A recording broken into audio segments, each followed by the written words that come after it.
Everything that happens comes from you. You are the source.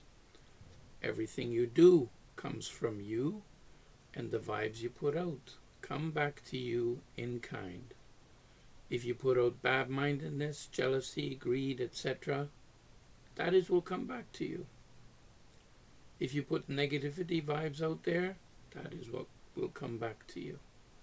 No one can judge you. Only you can judge you. And that's called guilt.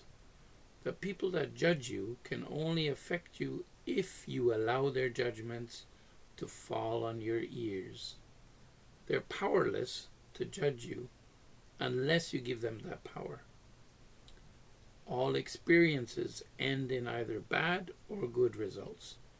But just like a scientist, you don't grade any of them as bad.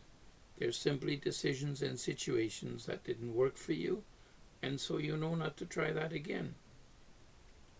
Whenever you give your energy to will manifest itself, so make sure you give energy to positiveness so that you can have positive outcomes. If you put your energies into drama and negative situations, you will end up creating more of the same. Become a child of peace and light and see your life change. Please follow, share, comment, and subscribe. Thank you.